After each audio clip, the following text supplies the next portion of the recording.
අද අපිට තියෙන පාඩම තමයි මේ ගිණුම් කරන සමීකරණය පාඩම. අපේ ගිණුම් කරන සමීකරණය කියන්නේ මොකක්ද?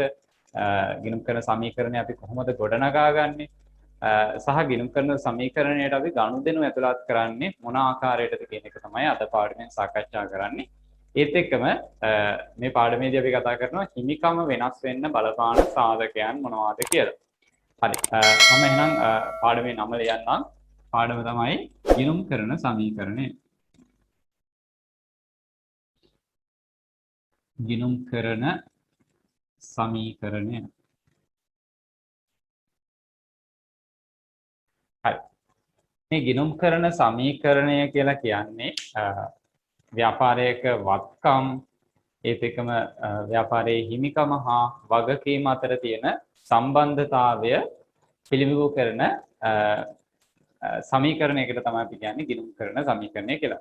මෙතනදී ඇත්තටම අපි කතා කරන්නේ මේ ව්‍යාපාරයක වත්කම්. දැන් වත්කම් කියන එක අඳුනාගෙන තියෙන. වත්කමක් කියලා කිව්වේ අපි අතීත ගනුදෙනුවක හෝ සිදුවීමක ප්‍රතිඵලයක් විදිහට අනාගත වර්ෂ ගණනාවක් ව්‍යාපාරයට ප්‍රතිලාභ ගේන සම්පත් වලට අපි කියවා වත්කම් කියලා. එතකොට ව්‍යාපාරයක වත්කම් ටික සපයලා තියෙන පාර්ශවයන් අතර තියෙන සම්බන්ධතාවය තමයි මෙතනදී අපි හොයලා බලන්නේ. අපි උදාහරණයක් විදිහට ගත්තොත් එහෙම යම් ව්‍යාපාරයක් ආරම්භ කරනකොට අපි දන්නවා ආරම්භ කරන්නේ අයිතිකරු. අයිතිකරු ආරම්භ කරනකොට එයා යම් ව්‍යාපාරයට යම් මුදලක් යොදවනවා. අපි හිතනවා අයිතිකරු රුපියල් ලක්ෂ 5ක මුදලක් යොදවනවා. රුපියල් ලක්ෂ 5ක මුදලක් යොදවනවා. එහෙනම් ව්‍යාපාරය ආරම්භයේදී අයිතිකරු තමයි ව්‍යාපාරයට සම්පත්දායක කරේ. මුලින්ම යා රුපියල් ලක්ෂ 5ක් යොදවලා ව්‍යාපාරය ආරම්භ කරා. එතකොට මේ ව්‍යාපාරයේ තියෙන වත්කම් වල සම්පූර්ණ අයිතිය තියෙන්නේ අයිතිකරු සතු. එහෙනම් ව්‍යාපාරයේ මුළු වත්කම් අයිතිකරුට. හරි.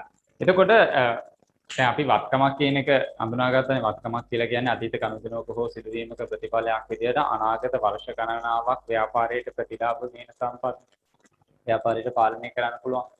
එතකොට හිමිකම කියන එකත් මම කියලා දුන්නා. හිමිකම කියලා කිව්වේ අයිතිකරුවන්ට ව්‍යාපාරයේ සම්බන්ධයෙන් තියෙන අයිතියට, අයිතිකරුට ව්‍යාපාරයේ සම්බන්ධයෙන් තියෙන අයිතියට අපි කියනවා හිමිකම කියලා. එතකොට වගකීම ගැනත් කියලා දුන්නා. වගකීම් කියලා කිව්වේ මේ අතීත ගනුදෙනුවක හෝ සිදුවීමක ප්‍රතිඵලයක් විදිහට වර්තමානයේ බැඳීමක් තියෙන ඒ බැඳීම පියවනකොට ව්‍යාපාරයේ සම්පත් පිටතට ගලා යන යාමක් සිදු වෙන දේවල් වලට අපි කියනවා වගකීම් කියලා. හරි. එතකොට ඔන්න දැන් ව්‍යාපාරයක් ආරම්භයේදී ව්යාපාරයක් ආරම්භ කරන අවස්ථාවේදී යම් කිසි පුද්ගලයෙක්ට අදහසක් එනවා බිස්නස් එකක් පටන් ගන්න ඕනේ කියලා.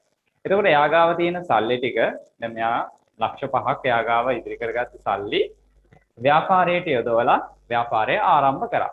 එතකොට මේ ආරම්භක අවස්ථාවේදී ව්යාපාරයේ ගිණුම් කරන සමීකරණය අපි හොයලා බලුවොත් එහෙම ව්‍යාපාරයේ මුළු වත්කම් ටිකම සපයලා තියෙන්නේ අයිතිකරු. එහෙනම් මේ අවස්ථාවේදී ව්යාපාරයේ ගිණුම් කරන සමීකරණය අපි හඳුනාගන්නේ වත්කම් සමානයි හිමිකම්. ව්‍යාපාරයේ මුළු වත්කම් ටික ඒ කියන්නේ දැන් මුදලින් රුපියල් ලක්ෂ 5ක් යදවුවා. මුදල් කියලා කියන්නේ වත්කමක්නේ. එතකොට වත්කම් පැත්තට එනවා රුපියල් ලක්ෂ 5ක්. මොකක්ද වත්කමේ නම? මෙයා යෙදුවේ මුදල්. හරිද? එතකොට වත්කමේ නම තමයි මුදල්. එතකොට මේ ලක්ෂ 5 යෙදුවේ අයිතිකරු. එහෙනම් අයිතිකරුට ව්‍යාපාරයේ සම්බන්ධයෙන් රුපියල් ලක්ෂ 5ක අයිතියක් ලැබෙනවා. එහෙනම් මේ අවස්ථාවේදී ව්‍යාපාරයේ අයිතිකරුගේ හිමිකම වෙනවා රුපියල් ලක්ෂ 5යි. අපි මේ ආරම්භයේ යොදන මුදලට නමක් කියනවා. ඒ තමයි දරුවනේ ප්‍රාග්ධනය. ප්‍රාග්ධනය කියලා තමයි අපි ලියන්නේ හිමිකම තුළ. හරි. එතකොට යම් ව්‍යාපාරයක සමස්ත වත්කම් ප්‍රමාණය එහි අයිතිකරු සපයා ඇති අවස්ථාවකදී ව්‍යාපාරයේ ගිණුම් කරන සමීකරණය වෙන්නේ වත්කම් සමානයි හිමිකම්. ව්‍යාපාරයක අයිතිකරු සමස්ත වත්කම් ප්‍රමාණයම සපයලා තියෙන අවස්ථාවකදී කිනුම් කරන සමීකරණයේ වත්කම් සමානයි හිමිකම. එතකොට ඔන්න මෙයා ලක්ෂ 5ක් දැම්මා. ලක්ෂ 5ක වත්කම් ව්‍යාපාරයේ සතුව තියෙනවා. ඒ වත්කම් වල අයිතිය තියෙන්නේ අයිතිකරුට. එහෙනම් වත්කම් සමානයි හිමිකම්. හරි. අපි මේ සමීකරණයේ ගොඩනගන අවස්ථාව තමයි ඉන්නේ. අපි දන්නවා මේ ව්‍යාපාර ආයතනයක් පවත්වාගෙන යනකොට අයිතිකරුටම තමන්ගේ සම්පත්දායක කිරීමෙන් ව්‍යාපාරය පවත්වාගෙන යන්න අපහසු වෙනවා. ව්‍යාපාරයක් පවත්වාගෙන යනකොට ව්‍යාපාරය අපි තවදුරටත් සංවර්ධනය කරන්න, පුළුල් කරන්න ලෑස්ති වෙනකොට එයා ගාව තියෙන සල්ලි එහෙම නැත්නම් වත්කම් මදි වෙන්න පුළුවන්. ඒ වෙලාවට එයාට බාහිර පාර්ශවයකගෙන් වත්කම් ව්‍යාපාරයට දායක කරගන්න සිද්ධ වෙනවා. දැන් උදාහරණයක් විදිහට දැන් මෙයා බිස්නස් එක පටන් අරගෙන යනකොට මෙයාට සල්ලි ටිකක් මදි වෙනවා. තව මේ ලක්ෂ 5 දාලා දැන් ඔන්න බිස්නස් එක කරගෙන යනවා. කරගෙන යනකොට මෙයාට තව දුරටත් මේ ව්‍යාපාරයට තවත් වත්කම් අත්පත් කරගන්න ඕනේ. හැබැයි මෙයා ගාව සල්ලි නැහැ. ඒ වෙලාවට මෙයා කරන්නේ බැංකු ආයතනයකට ගිහිල්ලා බැංකු ණයක් ඉල්ලුම් කරනවා. බැංකුවෙන් ණයක් ලබා ගන්න සූදානම් වෙනවා. එතකොට දැන් මෙයා මේ ව්‍යාපාරයට බැංකු ණයක් අයදුම් කරන් සූදානම් වෙනකොට ඔන්න තවත් පාර්ශවයක් සම්බන්ධ වෙනවා. ඒ තමයි බාහිර පාර්ශවයක්. මේ අපි දන්නවා අපි ව්‍යාපාර පරිසරය කතා කරා. ව්‍යාපාර පරිසරයේදී අයිතිකරු කියලා කියන්නේ අභ්‍යන්තරයේ ඉන්න පාර්ශවයක්. ඒකවල ඔන්න බාහිරින් සම්බන්ධ වෙනවා තවත් පාර්ශවයක්. ඒ තමයි බැංකුවක්. බැංකුව එහෙම නැත්නම් මූල්‍ය ආයතනයක්. මේ මූල්‍ය ආයතනයකට ගිහිල්ලා මෙයා ණයක් අයදුම් කරන්න තමයි සූදානම් වෙන්නේ. දැන් මෙයාට බිස්නස් එක කරගෙන යන්න උදාහරණ විදිහට තවත් ලක්ෂ 2ක් විතර මදි. එහෙනම් මෙයා ගිහිල්ලා ලක්ෂ 2ක මුදලක් අයදුම් කරනවා. එතකොට ඔන්න බාහිර බැංකුවෙන් අපි ගත්ත රුපියල් ලක්ෂ 2ක්. රුපියල් ලක්ෂ 2ක් අපි ලබා ගත්තා බැංකු ණයක් විදිහට. බැංකු ණයක්. ඔන්න දැන් ව්‍යාපාරයේ සතුව වත්කම් කොතරම් ප්‍රමාණයක් තියේද කියලා අපි අහුවොත් එහෙම උත්තරේ තමයි ව්‍යාපාරයේ සතුව දැනට වත්කම් තියෙනවා රුපියල් ලක්ෂ 7ක වත්කම්. රුපියල් ලක්ෂ 7ක වත්කම් තියෙනවා. අයිතිකරු ලක්ෂ 5ක් දායක කරලා තියෙනවා බාහිර බැංකු හා මූල්‍ය ආයතනයකින්. නැත්නම් බාහිර පාර්ශවයකින් අපි ලක්ෂ 2ක ණය මුදලක් සපයාගෙන තියෙනවා. එතකොට සමස්තයක් විදිහට ව්‍යාපාරයේ සතුව තියෙනවා දැනට රුපියල් ලක්ෂ 7ක වත්කම්. හැබැයි මේ ලක්ෂ 7 වත්කම් වලින් ලක්ෂ 5ක් අයිතිකරුට ලක්ෂ 2ක් බාහිර පාර්ශවයන්ගේ ණය මුදල් වලින් තමයි සම්පාදනය කරගෙන තියෙන්නේ. දැන් අපි අපේ ගිණුම් කරන සමීකරණය ඔන්න වෙනස් වෙනවා දැන්. ඉස්සෙල්ලා සමස්ත වත්කම් ටික අයිතිකරු සපයලා තිබ්බ නිසා වත්කම් සමානයි හිමිකම්. හැබැයි දැන් වෙනස් වෙනවා. අයිතිකරු විතරක් නෙවෙයි දැන් බාහිර පාර්ශවයකුත් එක් වෙනවා. ඒතර බාහිර පාර්ශවයන් ව්‍යාපාරයට සම්පත් දායක කරන්නේ ණය මුදල් විදියට. ණය මුදල් විදියට තමයි සම්පත් දායක කරන්නේ. එහෙනම් මුළු වත්කම් ටික සමාන වෙනවා අයිතිකරුගේ හිමිකමට සහ බාහිර පාර්ශවයන්ගෙන් සපයපු ණය මුදල් වලට. එහෙනම් මම මෙතෙන්ට හිමිකම ධන වගකීම් කියලා කොටසක් එකතු කරගන්න. හිමිකම ධන වගකීම් කියන කොටස එකතු කරගන්න. හරි. එහෙනම් දැන් අපේ ගිණුම් කරන සමීකරණය වෙනස් වුණා. වත්කම් සමානයි හිමිකම් ධන වගකීම් කියලා. එතකොට ව්‍යාපාරයේ මුළු වත්කම් ටික සමාන වෙනවා අයිතිකරුගේ අයිතියට සහ බාහිර පාර්ශවයන්ගෙන් දුන්න ණය මුදල් වලට. දැන් ඔන්න මම මෙන්න මේ ගත්ත ණය මුදලත් අපේ ගිණුම් කරන සමීකරණයට ඇතුළත් කරගන්නයි ලෑස්ති වෙන්නේ. හරි. දැන් රුපියල් ලක්ෂ 2ක ණය මුදලක් ව්‍යාපාරයට ලැබෙනකොට මුදලින් ලැබෙන ලෝන් එකක් ගත්තත් අපිට සල්ලි හම්බ වෙනවා ව්‍යාපාරයට. මුදල් කියලා කියන්නේ වත්කමක්. එහෙනම් වත්කම් පැත්තේ මම රුපියල් ලක්ෂ 2ක් වැඩි වුණා කියලා දාගන්නවා. වත්කමේ නම මුදල්. ඒත් එක්කම මෙන්න මේ ලක්ෂ 2 අපිට දුන්නේ අයිතිකරුද? නැහැ. අයිතිකරු නෙමෙයි. එහෙනම් අපි ගත්තේ බාහිර පාර්ශවයකින්, බැංකුවකින් හරි මූල්‍ය ආයතනයකින් හරි. එහෙනම් වගකීම් අපිට වැඩි වෙනවා. මේ ණය ගෙවන්න ඕනේ කියලා අපිට බැඳියාවක් ඇති වෙනවා. එහෙම නැත්නම් වගකීමක් ඇති වෙනවා. ඒ වගකීම වැඩි වීමක් තමයි අපි පෙන්වන්න කරන්න ඕනේ. වගකීම් වැඩි වුණා කියලා නම් පෙන්වනවා මම රුපියල් ලක්ෂ 2කින්. වගකීමේ නම බැංකු ණය.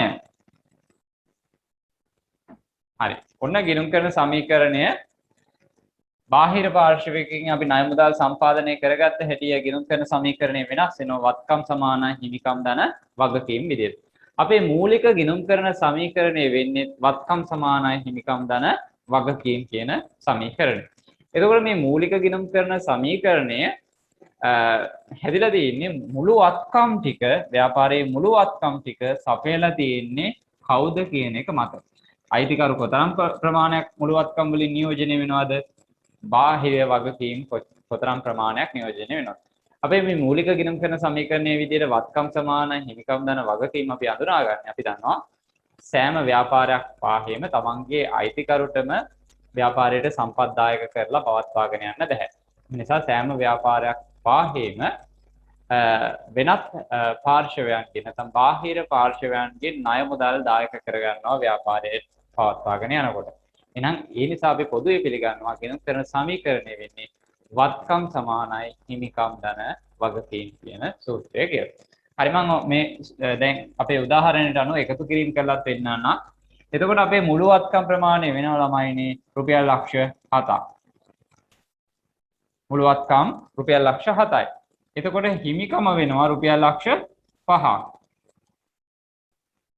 ඒත් එකම වගකීම් වෙනවා රුපියල් ලක්ෂ 2ක්. දැන් ඔන්න තේරෙනවා ව්‍යාපාරයේ සතුව මුළු වත්කම් ලක්ෂ 7ක් තියෙනවා. ඒ වත්කම් ලක්ෂ 7න් ලක්ෂ 5ක් අයිතිකරු සතුයි. ඉතිරි ලක්ෂ 2 අපි ණයකින් ගත්තේ. එහෙනම් ඔන්න පැහැදිලි මුළු වත්කම් ටික හැදිලා තියෙන විදිය තමයි අපි මේ ගිණුම් කරන සමීකරණය තුළින් සාකච්ඡා කරන්නේ. එහෙනම් මුළු වත්කම් මුළු වත්කම් නියෝජනය වෙන්නේ මොන ආකාරයටද කියලා එක තමයි අපි ගිණුම් කරන සමීකරණය තුළින් සාකච්ඡා කරන්නේ. මම නිබන්ධනයේ කොටසට එන්නම්. නිබන්ධනයේ මූලික ගිණුම් කරන සමීකරණය කියලා මාතෘකාවක් තියෙනවා.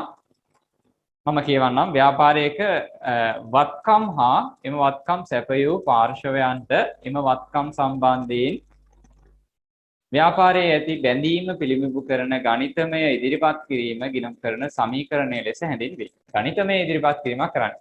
මේ ලක්ෂ 7 හැදිලා තියෙන්නේ කොහොමද? අයිතිකරුවාගෙන් 5යි බාහිර පාර්ශවයන්ගෙන් 2යි.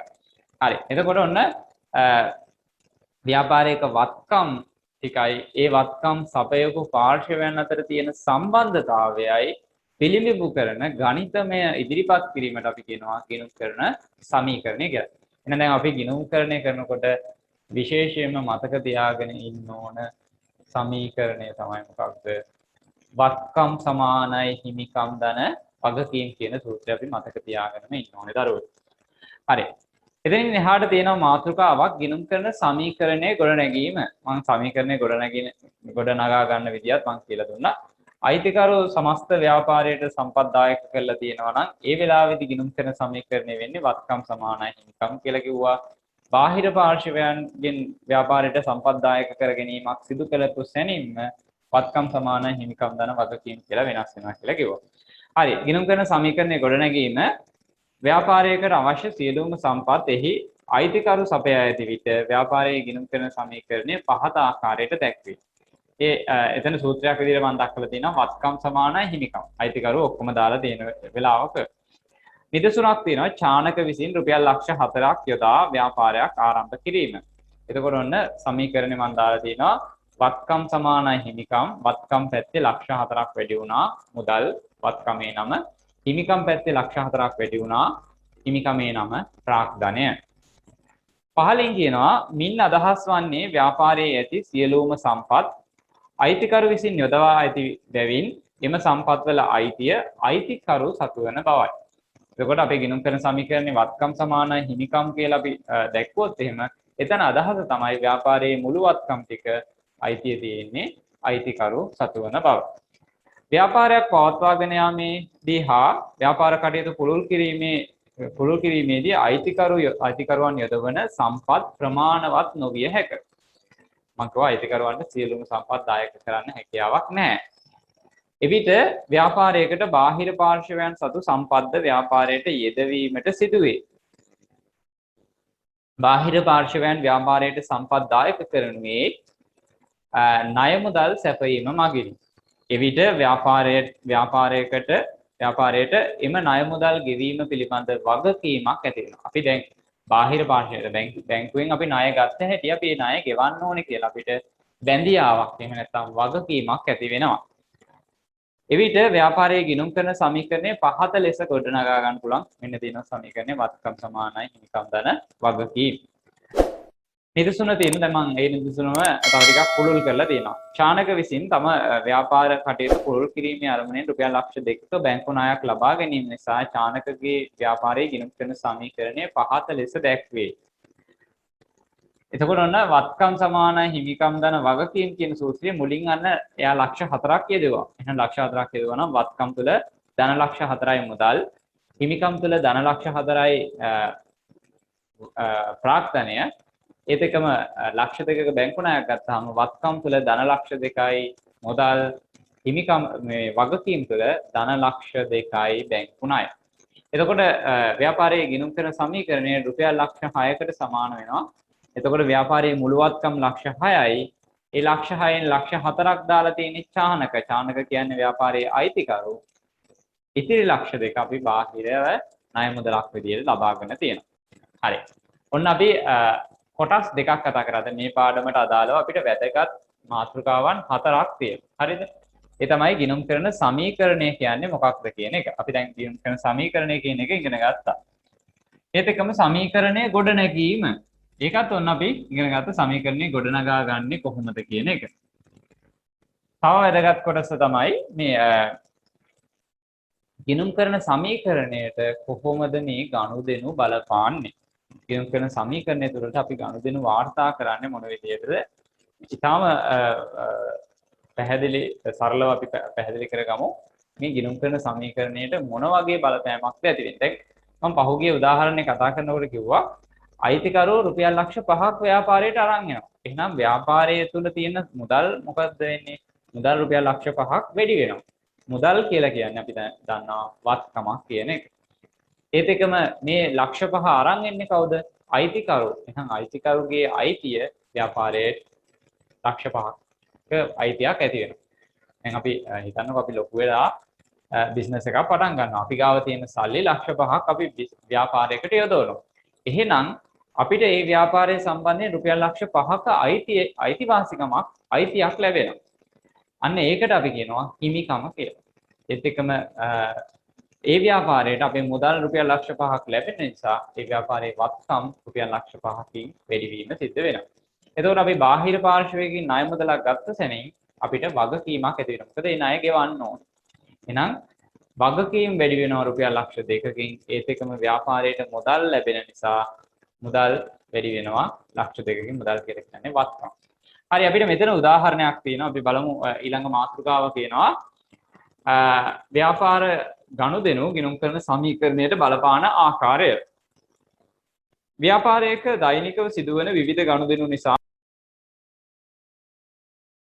ව්‍යාපාරයේ වත්කම් හිමිකම් හා වගකීම් වල ඇතිවන වෙනස් වීම වලට තමයි අපි මේ වෙනස් වීම කොහොමද ගිණුම් කරන සමීකරණයට බලපාන්නේ කියන එක තමයි ගිණුම් කරන සමීකරණයට ගනුදෙනු වල බලපෑම විදිහට අපි කතා කරන්නේ.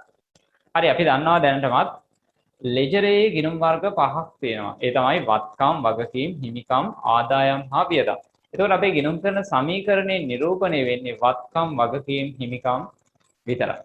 එතකොට තවත් දෙන්නෙක් අපිට ඉතුරු වෙලා තියෙන ඒ තමයි ආදායම් හා වියදම්.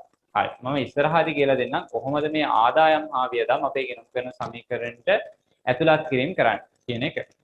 හරි මෙතන අපිට පොඩි උදාහරණයක් තියෙනවා. මම මේ උදාහරණේ බෝඩ් එකේ කතා කරන්නම්. ඒ තමයි අයිතිකරු රුපියල් ලක්ෂ 5ක් ව්‍යාපාරයට යොදවන. දැන් අපේ ගිණුම් කරන සමීකරණය මොකක්ද? මූලික ගිණුම් කරන සමීකරණය තමයි ළමයිනේ වත්කම් සමානයි හිමිකම් ධන වගකීම්. හිමිකම් ධන වගකීම් ඔන්න අපේ සූත්‍රය. අපිට කියනවා රුපියල් ලක්ෂ 5ක් අයිතිකරුවෙක් ප්‍රාග්ධනයක් විදියට යෙදුවලු. එහෙනම් අපි ප්‍රාග්ධනයේ විදියට ව්‍යාපාරයට මුදල් යෙදුවා නම් ව්‍යාපාරයේ මුදල් මොකක් වෙනවද? ලක්ෂ 5කින් වැඩි වෙනවා. එහෙනම් මුදල් කියලා කියන්නේ වත්කමක්. එහෙනම් මම වත්කම් කොටසට ගිහිල්ලා වත්කම් පැත්තට ගිහිල්ලා ලක්ෂ 5යි වටිනාකම මන් ලියනවා මේ වත්කමේ නම ලියනවා මොකක්ද මුදල්. මුදල් තමයි වැඩි උනේ. ඒත් එක මේ ලක්ෂ 5 යෙදුවේ අයිතිකරු. එහෙනම් හිමිකම ධන ලක්ෂ 5යි කියලා මම යොදු. මේකට අපි කියනවා ප්‍රාග්ධනය කියලා. ප්‍රාග්ධනය. ඊළඟට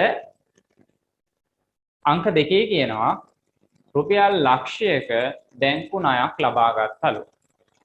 ඔන්න දැන් අපි බැංකු ණයක් ගත්තා. බැංකු ණයක් ගත්තත් ව්‍යාපාරයට මුදල් ලැබෙනවා නේද? දැන් අපි බැංක් ලෝන් එකක් අරගත්තා. ගිහිල්ලා බැංක් ලෝන් එකක් ඉල්ලලා අපිට මුදලක් හම්බ වෙනවානේ. ඒ මුදල අපි ව්‍යාපාරයට අරන් එනවා. ඔන්න ව්‍යාපාරයට අරන් එනකොට ව්‍යාපාරයේ සල්ලි මොකද වෙන්නේ? වැඩි වෙනවා. රුපියල් ලක්ෂයකින් වැඩි වෙනවා මුදල්. එහෙනම් වැඩි වෙච්ච වත්කමේ නම මුදල්. හැබැයි මේ ලක්ෂය දැන් මේ අයිතිකරුද නැහැ. අපි බාහිර පාර්ශවයකින් ආයි ගෙවන්න ගත්තේ. එහෙනම් වගකීම් වැඩි වෙනවා රුපියල් ලක්ෂයකින්. වගකීම් වැඩි වෙනවා රුපියල් ලක්ෂයකින්. වගකීමේ නම අපි ලියනවා බැංකු ණය.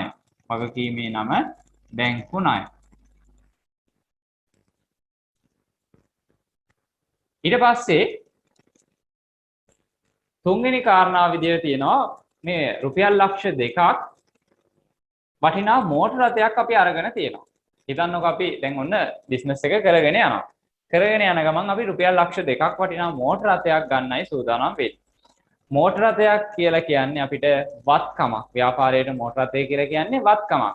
එහෙනම් දැන් මේ මෝටර රථය ගන්නකොට ව්‍යාපාරයෙන් අපි මොනා කරන්න ඕනේ? සල්ලි අරන් යන්න ඕනේ. එහෙනම් අපි දන්නවා මුදල් කියලා කියන්නේ වත්කමක්. එහෙනම් මම වත්කම් තීරුවේ ගිහිල්ලා මුදල් ලක්ෂ 2ක් ඔන්න එළියට ගන්නවා. එහෙනම් මම ඍණ ලක්ෂ 2යි කියලා ලියන්න. ඍණ ලක්ෂ 2යි. අන්න ඒ ලක්ෂ 2 පහලින් ලියනවා මම එළියට ගත්ත වත්කමේ නම. මොකක්ද මම ගත්තේ? වත්කම තමයි මුදල්. දැන් ඔන්න මුදල් ටික අපි දාගත්ත සාක්කුවට. එතකොට ව්‍යාපාරයේ සල්ලි ලාච්චුවෙන් සල්ලි අරගෙන සල්ලි ලාච්චුවට දාගත්ත කාර් එකක් ගන්න යන්නේ. හරිද? ඔන්න සල්ලි ටික මේ ලාච්චුවෙන් අරගෙන සාක්කුවට දාගත්ත හැටිය ඍණ ලක්ෂ 2යි මුදල් කියලා මම දැම්මා. මොකද සල්ලි අඩු වුණා සල්ලි ලාච්චුවේ. මම මේ ලක්ෂ 2 අරන් ගිහිල්ලා කාසෙල් එකට ගිහිල්ලා කාර් එකක් ගන්නවා. කාර් එක කියලා කියන්නේත් අපිට වත්කමක්. මෝටර රථය කියලා කියන්නේත් වත්කමක්. එහෙනම් මම වත්කම් තීරුවීම ධන ලක්ෂ 2යි කියලා නැවත ලියන්න. ධන ලක්ෂ 2යි. හැබැයි මේ ලක්ෂ 2 නම මොකක්ද? මේ ලක්ෂ 2 නම තමයි මෝටර රථ. වත්කමේ නම මෝටර රථ. හරි. එහෙනම් අපිට මෙතනදී බලපෑම් වුණේ වත්කම් තීරුවට විතරයි. ඒ ඉස්සෙල්ලා ගනුදෙනු දෙක. දැන් ගනුදෙනු අංක 1 මෙන්න 2 මෙන්න 3. මේ ගනුදෙනු අංක 1ේදී අපේ වත්කමට සහ හිමිකමට බලපෑම් ඇති වෙනවා. ගනුදෙනු අංක 2ේදී වත්කමට සහ වගකීම් වලට බලපෑම් ඇති වෙනවා. ගනුදෙනු අංක 3ේදී වත්කම් වලට විතරයි බලපෑම් ඇති වෙන්නේ.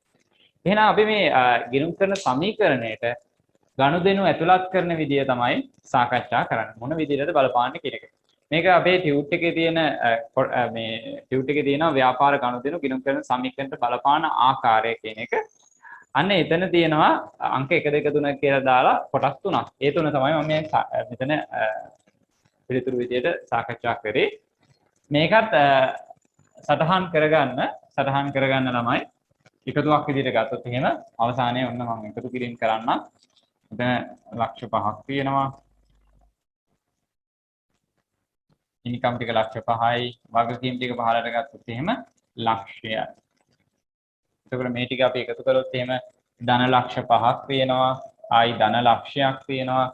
ඊට පස්සේ ඍණ ලක්ෂ 2කුයි ධන ලක්ෂ 2කුයි. එතකොට ඍණ ලක්ෂ 2ට ධන ලක්ෂ 2යින් උනාට පස්සේ ධන ලක්ෂ 5යි ධන ලක්ෂයයි එකතුව ධන ලක්ෂ 6යි.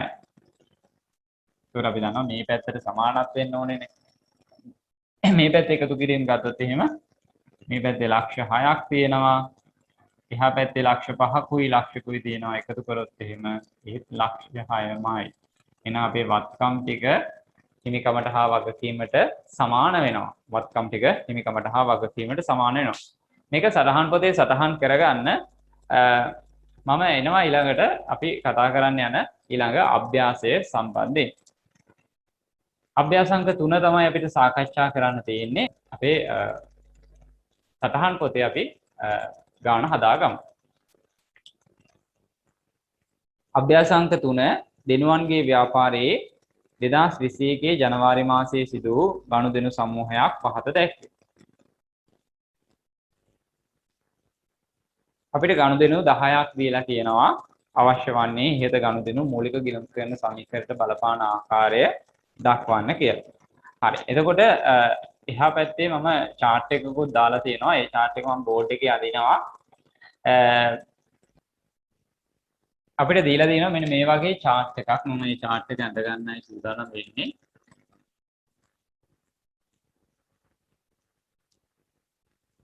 ගනුදෙනු අංකය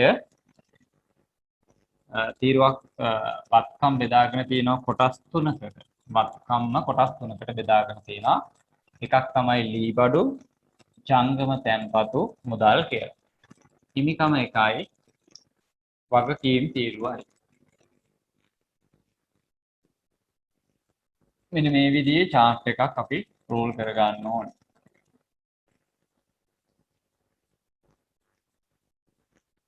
මේ වගේ chart එකක් roll කර ගන්න ඕනේ. පළවෙනියට තියෙනවා ගනුදෙනු අංකය. ගනුදෙනු අංකය වත්කම් අපි ප්‍රධාන කොටස් වත්කම් කොටස් තුනකට වෙන් කරගෙන තියෙනවා. ඒ තමයි ලී බඩු, ධන ජංගම තැන්පතු,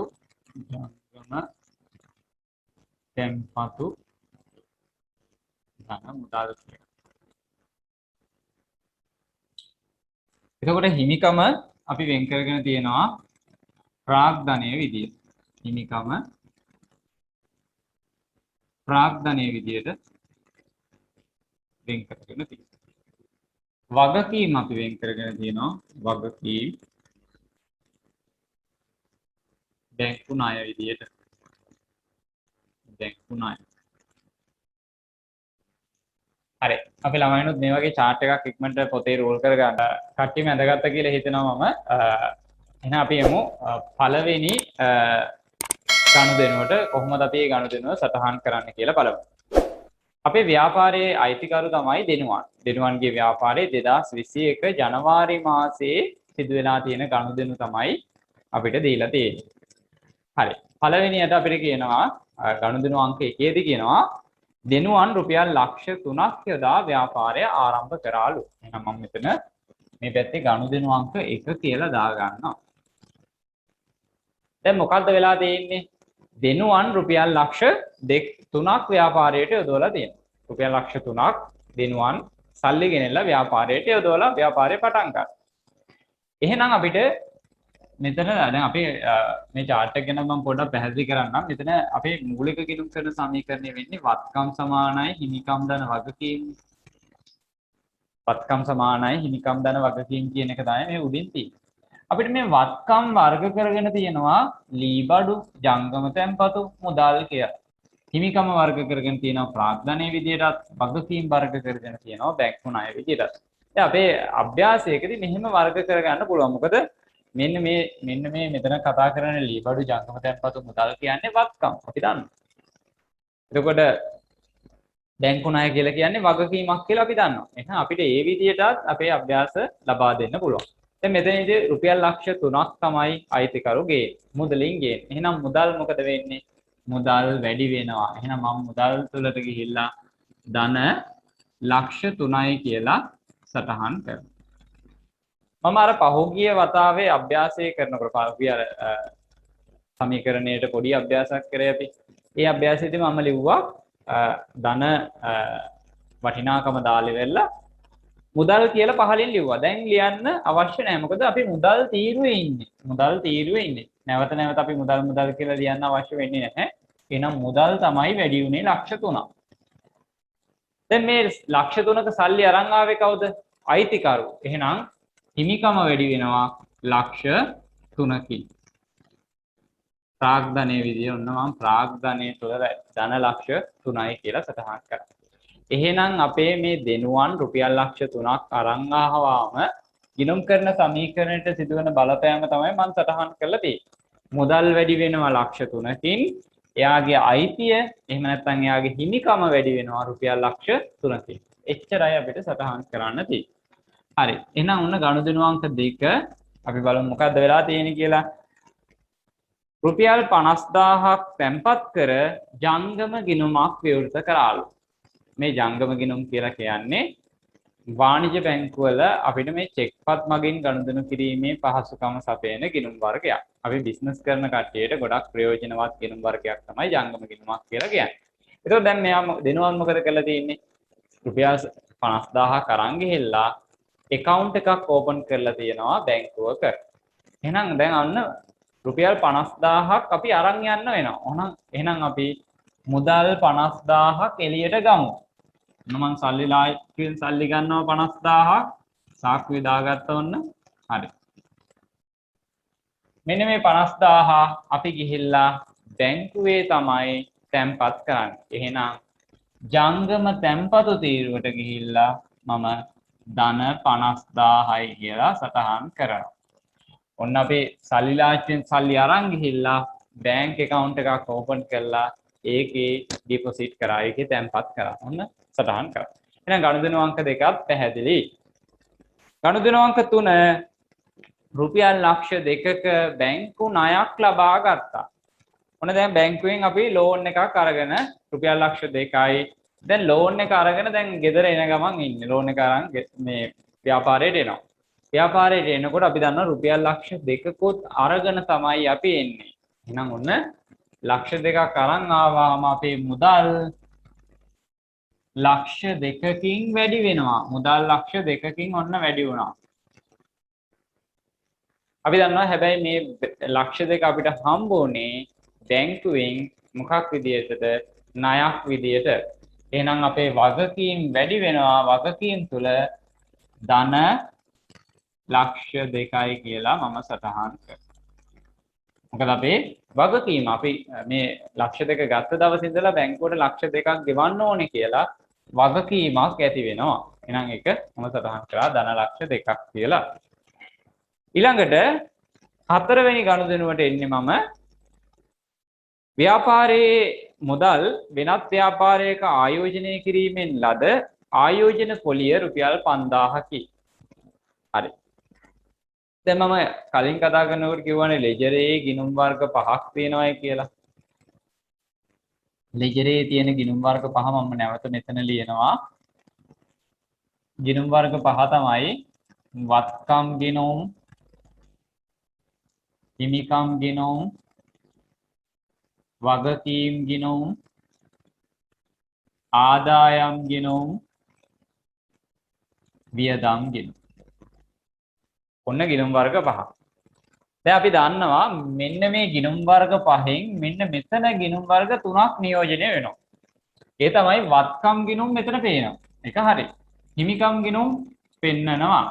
වගකීම් ගිණුනොත් පෙන්නනවා.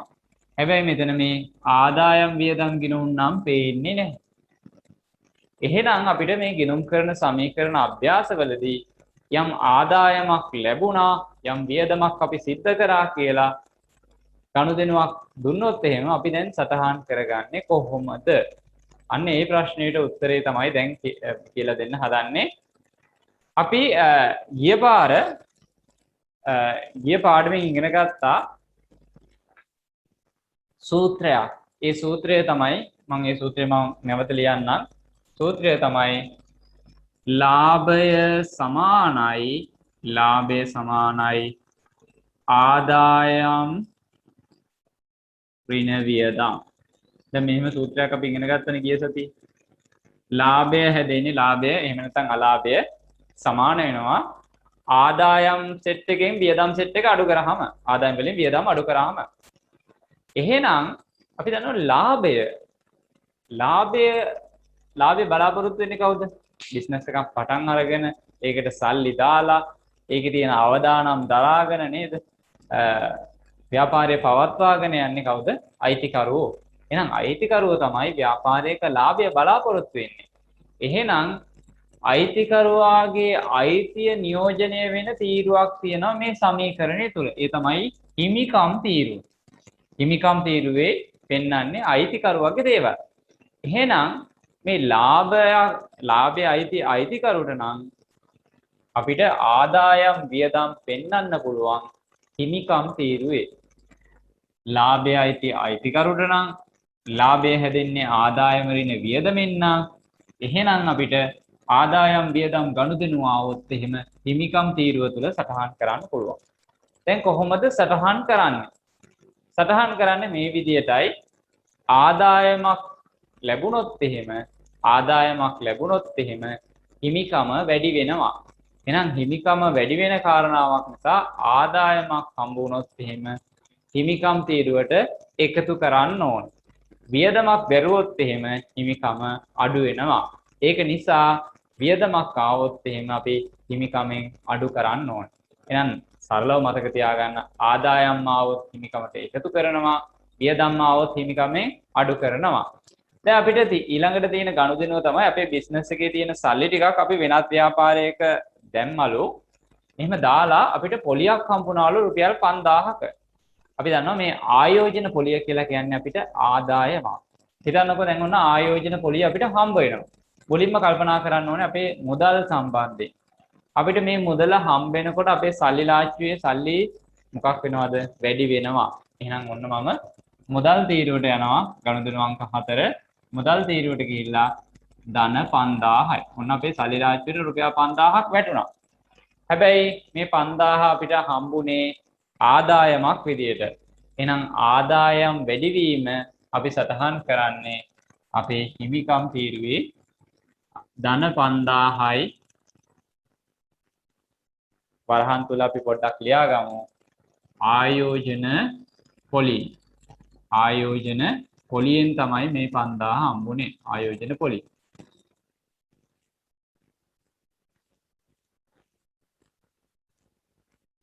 හරි. ඒ ගනුදෙනුව තේරෙන්නේ නැති. එහෙනම් අපි දැනගෙන ඉන්න ඕන කාරණාව තමයි ආදායමක් ආවොත් හිමිකමට එකතු කරනවා, වියදමක් ආවොත් හිමිකමෙන් අඩු කරනවා.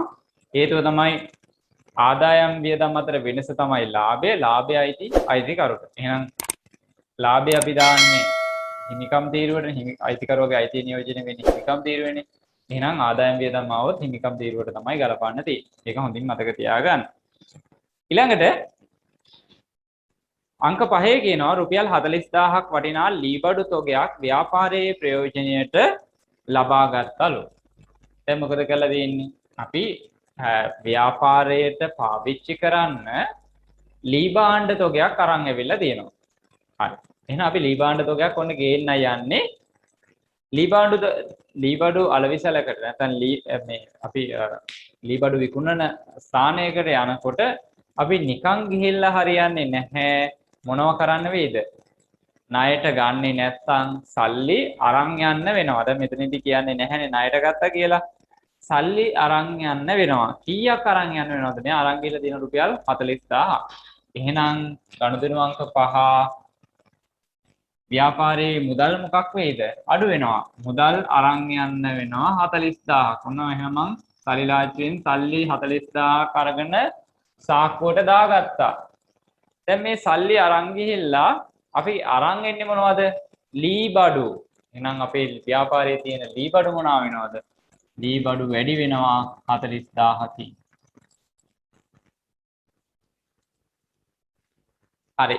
ගනුදෙනු අංක 5 අන්න ඒ විදිහටයි සටහන් කරන්නේ. අපි මුදල් ගෙනියනකොට මුදල් අඩු වෙනවා.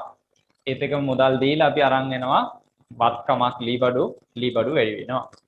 හරි. අපි ඊළඟ ගනුදෙනුවට එනවා ගනුදෙනු අංක 6. ගනුදෙනු අංක 6 කියනවා දෙනුවන් තම පෞද්ගලික දුරකථන ගාස්තුව වූ රුපියල් 30000ක මුදල ව්‍යාපාරයේ මුදලින් ගෙවලා තියෙනවා. දැන් අපි දන්නවා අයිතිකරුයි ව්‍යාපාරයයි කියන්නේ එක්කෙනෙක් නෙවෙයි දෙන්නේ. ගිණුම් කරන්නේදී අයිතිකරු වෙනම පුද්ගලයෙක් විදියටත් ව්‍යාපාරය වෙනම පුද්ගලයෙකු විදියටත් අපි හඳුන්වනවා. අපි ඒකට සංකල්පයකුත් තියෙනවා අපිට ව්‍යාපාර ඒකක සංකල්පය කියලා. අපි ගිණුම් කරණය කරනකොට ව්‍යාපාරය අයිතිකරුවාගෙන් වෙන් වෙච්ච වෙනම ස්වාධීන ඒකකයක් විදිහට තමයි සලකන්නේ. ඒකට දැන් අයිතිකරු මුදල් ගෙනාවා කියලා අපි අතහැරියේ නැහැ. අපි සමීකරණය සටහන් කරා. අයිතිකරු ව්‍යාපාරයේ සල්ලි ගෙනිච්චොත් ඒත් අපි සටහන් කරනවා. දැන් අයිතිකරුවාගේ බිස්නස් එක එයාගේ මුදල් සටහන් කරන්න ඕනේ නැහැ කියලා එහෙම එකක් අපි ගණන් කරන්නේදී සලකන්නේ නැහැ. අයිතිකරුවා කියන්නේ වෙනම කෙනෙක්, ව්‍යාපාරය කියන්නේ වෙනම කෙනෙක් විදිහට තමයි අපි සලකන්නේ. හරි එහෙනම් මේ එයාගේ පෞද්ගලික දුරකථන ගාස්තුව තමයි රුපියල් 30000ක් ගෙවලා තියෙන්නේ. හරි කොහොම වුණත් අපේ සල්ලි ලාංඡුවේ සල්ලි රුපියල් 30000ක් අඩු වෙයි. එහෙනම් මම ඍණ 30000යි ගණදෙන අංක 6 ඍණ 30000යි මුදල් තීරුවට දාන්න. හරිද? ඔන්න 30000ක් අඩු වෙනවා. මේ 30000 අපේ ව්‍යාපාරයේ වියදමක් සඳහා නෙවෙයි අපි දරුවේ අයිතිකරුවාගේ දුරකථන බිල සඳහා. එතකොට අයිතිකරුවාගේ අයිතිය නියෝජනය වෙන්නේ හිමිකම් තීරුව. එහෙනම් හිමිකම අඩු වෙනවා 30000කින්. හිමිකම අඩු වෙනවා 30000කින්. අපි මේකට නමක් කියනවා ළමයිනේ ගැනිලි කියලා. ගැනිලි කියලා කියන්නේ අයිතිකරු තමන්ගේ පෞද්ගලික ප්‍රයෝජනය සඳහා ව්‍යාපාරයේ තියෙන මුදල් හරි භාණ්ඩ හරි අරගෙන යනවට අපි කියනවා ගැනිලි සිද්ධ කරනවායි කියලා. ව්‍යාපාරයේ තියෙන භාණ්ඩ හරි මුදල් හරි අයිතිකරු තමන්ගේ පෞද්ගලික ප්‍රයෝජනය සඳහා අරගෙන යනවට අපි කියනවා ගැනිලි සිද්ධ කරනවායි කියලා. ගැනිලි නිසා හිමිකම අඩු වෙනවා. මොන මං සටහන් කළා.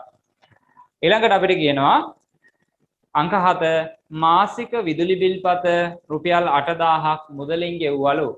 මාසික විදුලි බිල රුපියල් 8000ක් මුදලින් ගෙව්වලු. ඔන්න අපේ කරන්ට් බිල් එක ඇවිල්ලා තියෙනවා. අපි ඒක ගෙවලා තියෙනවා. එතකොට ගෙවද්දී අපි දන්නවා අපේ සල්ලි ලාංඡුවේ සල්ලි අඩු වෙනවා. එහෙනම් ගණන් අංක 7 දී මුදල් අඩු වෙනවා රුපියල් 8000ක්. ඒත් එකම විදුලි බිල විදුලි ගාස්තුව කියලා කියන්නේ අපිට වියදමක් ළමයිනේ. අපිට විදුලි ගාස්තුව කියලා කියන්නේ වියදමක්. මං කිව්වා ආදායම් ආවොත් හිමිකමට එකතු කරන්න, වියදම් ආවොත් හිමිකමෙන් අඩු කරන්න. එහෙනම් වියදමක් නම් අඩු කරමු. ඍණ 8000යි වියදමේ නම මම පොඩ්ඩක් පහලින් ලියා ගන්නවා විදුලි බිල කියලා. විදුලි බිල. ගනුදෙනු අංක 9 ගනුදෙනු අංක 8 ගනුදෙනු අංක 8 දී කියනවා රුපියල් 10000ක් බැංකු ණය පියවලු. දැන් අපි බැංකු ණයක් ගත්තනේ රුපියල් ලක්ෂ 2ක. අන්න ඒ ලක්ෂ 2කින් 10000ක් අපි ගෙවලා දාලා. හරි. රුපියල් 10000ක් අපි ගෙවනකොට ව්‍යාපාරයේ සල්ලි ලාංඡුවේ සල්ලි අඩු වෙනවා. එහෙනම් ඔන්න ගනුදෙනු අංක 8 මුදල් 10000ක් අඩු වෙනවා. අපි ගිහිල්ලා දැන් බැංකුවට ගෙවන්න යන්නේ. දැන් බැංකුවෙන් ලක්ෂ 2ක ණයක් ගත්තානේ. ලක්ෂ 2ක ණයක් අරගෙන ඉවිල්ලා ඒකෙන් 10000ක් ගෙවුවා. 10000ක් ගෙවුවයින් පස්සේ අපේ බැංකු ණය මුදල අඩු වෙයිද වැඩි වෙයිද? අඩු වෙන්න ඕනේ. අපි බැංකු ණයෙන් කොටසක් ගෙවුවාම දැනට ගෙවන්න තියෙන බැංකු ණය අඩු වෙනවා. එහෙනම් මම බැංකු ණය තුලට ගිහිල්ලා ඍණ 10000යි කියලා දාගන්නවා. බැංකු ණය අඩු වෙන්න ඕනේ. දැන් අපිට තියෙනවා ලක්ෂ 2ක් තිබ්බා අපි බැංකු ණය අරගෙන ඍණ 10000ක්. ඒ කියන්නේ 10000ක් ගෙවුවෙන් පස්සේ තව 1,90,000යි අපිට ගෙවන්න තියෙන්නේ. හරිද? ඊළඟට අංක 9 දෙනුවන් රුපියල් 70000ක් ව්‍යාපාරයට අමතර ප්‍රාග්ධනය ලෙස යෙදෙව්වලු. දැන් දෙනුවන් ගාව තව සල්ලි ටිකක් තියලා බිස්නස් එකට දාලා තියෙනවා. අපි බලමු දාන්නේ කොහොමද කියලා. ගනුදෙනු අංක 9 රුපියල් 70000ක් දෙනුවන් අරන් ඇවිල්ලා. එහෙනම් 70000ක් ව්‍යාපාරයට අරන් එනවයි කියලා කියන්නේ අපේ සල්ලි ලාංඡුවේ සල්ලි ටික රුපියල් 70000කින් වැඩි වෙනවා. ඔන්න වැඩි වුණා 70000. ඊට පස්සේ මෙන්න මේ 70000 අරන් ආවේ දෙනුවන්නේ. දෙනුවන්ගේ අයිතිය 70000කින් වැඩි වෙන්න ඕනේ. එහෙනම් හිමිකම් තීරුවේ මම ධන 70000යි කියලා සටහන් ධන 70000 ධන 70000 අයිතිකරු රුපියල් 70000ක් අරන් ආව ව්‍යාපාරයේ සල්ලි වැඩි වෙනවා 70000කින් ඒත් එකම එයාට තවත් 70000ක අයිතියක් හම්බ වෙනවා ව්‍යාපාරයට එන හිමිකම් තීරුව ධන 70000යි කියලා මම සටහන් කරා.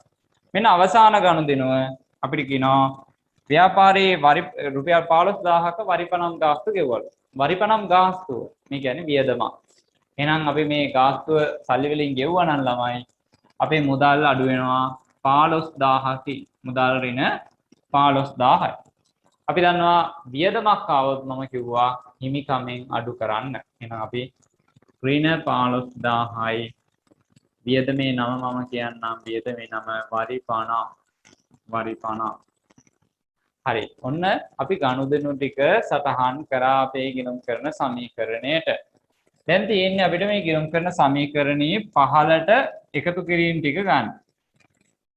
මේ විදිහට හදාගෙන තියෙන්නේ දැන්ටම මෙතන ඇති අවසාන ශේෂය කියලා. අවසාන ශේෂය. ඒ කියන්නේ අපි මේ ගනුදෙනු වලින් පස්සේ මේ ටික පහළින් පහළට එකතු කරමු. හරිද? අපේ ලීබඩු තීරුවේ ධන 40000ක් විතරයි තියෙන්නේ. මම 40000යි කියලා පහළ සටහන් කර ගන්නවා. ජංගම තැන්පතු වල තියෙන්නේ 50000යි. ඔන්න 50000යි. ඊළඟට අපේ මුදල් තීරුව ගත්තොත් එහෙම මුදල් ලක්ෂ 3ක් තිබිලා තියෙනවා. ඊට පස්සේ 50000ක් අඩු වෙලා ඊට පස්සේ ලක්ෂ 2ක් එකතු වෙලා ආයි 5000ක් එකතු වෙලා ඔන්න ඔහොම එකතු කිරීම ලකුණු සහ අඩු කිරීම ලකුණු දෙකම තියෙනවා. අපිට මේක එකතු කර ගන්න පුළුවන් අවශ්‍ය නම් මේ එකතු කිරීමේ එකතු කිරීමෙන් අඩු කිරීම අඩු කරනවා ආයි එකතු කරනවා ආයි අඩු කරනවා අන්න ඒ විදිහට අපිට ගන්නත් පුළුවන්. එහෙම නැත්නම් අපිට මේ එකතු කිරීම ලකුණු සෙට් එක වෙනම එකතු කරලා උත්තරේ පැත්තකින් ලියා ගන්න පුළුවන්. ඒත් එකම මේ ඍණ ලකුණු සෙට් එක එකට එකතු කරලා පැත්තකින් ලියාගෙන මේ ධන ලකුණු සෙට් එකේ එකතුවෙන් ඍණ ලකුණු සෙට් එකේ එකතුව අඩු කරන්න පුළුවන්. එහෙම අරගන්නත් පුළුවන් අපිට උත්තරේ. දැන් අපි බලමුකෝ. ලක්ෂ 3ක් තිබ්බම මම ධන ලකුණු සෙට් එක එකට එකතු කර ගන්නම්. ලක්ෂ 3යි, ලක්ෂ 2යි, ලක්ෂ 5යි, ලක්ෂ 5යි, 5,50,000යි, ආයි 70000ක් තියෙන. එතකොට 5,75,000යි ධන ලකුණු සෙට් එකේ එකතු. ඊට පස්සේ අපි ඍණ ලකුණු සෙට් එක බලමුකෝ. 50,000යි, 40,000යි, 90000යි, 30000යි, 30000යි, 1,20,000යි, 1,20,000යි, 8,000යි, 1,28,000යි, 1,28,000යි, 10,000යි, 1,38,000යි, 1,38,000යි, 15,000යි, 1,38,000ට 15,000ක් එකතු වුණාම 1,53,000යි. එහෙනම් ඍණ ලකුණු සෙට් එකේ එකතුව 1,53,000යි. එතකොට ඔන්න ධන ලකුණු සෙට් එකෙන් ඍණ ලකුණු සෙට් එක අඩු කරන්න යන්නේ. අඩු කරමුකෝ අපි 0යි 0යි 0යි 5න් 3ක් ගියාම 2යි 7න් 5ක් ගියාම 2යි 5න් 4යි 5න් 1ක් ගියාම 4යි 4,22,000ක් වෙනවා. 4,22,000යි මෙතන උත්තරේ. ඊට අපි පහළට ශේෂයන් ටික ගත්තා. අවසාන ශේෂයන් ටික. අපි මේක තවදුරටත් සුළු කරත් එහෙම අපේ වත්කම් සෙට් එකට හිමිකම් සෙට් එක සමාන වෙන්න ඕනේ. අපේ වත්කම් තියෙනවානේ ලක්ෂ 4යි මේ 40,000යි 50,000යි 90,000යි 90,000යි අපේ 90,000කුයි තියෙනවා 22,000 90,000යි 22,000යි කියලා කියන්නේ 5,12,000යි.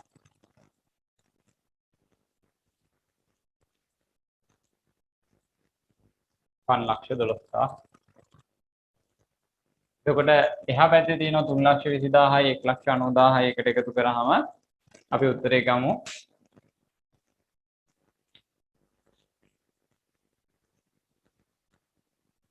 ඒත් 5,12,000යි. එතකොට අපේ වත්කම් සෙට් එකට හිමිකම් සෙට් එක හිමිකම් හා වගකීම් සෙට් එක සමාන වෙනවා. මේ හිමිකම් තීරුවේ එකතුව අපි කලින් හදපු ගානේ හිමිකම් තීරුවේ එකතුව පොඩ්ඩක් බලන්න නැවත. හිමිකම් තීරුවේ එකතුව එන්නේ 3,22,000යි. බලන්න 3,22,000යි එන්නේ. 3,22,000ක් විදිහට ඒක නිවැරදි කරගන්න. 3,22,000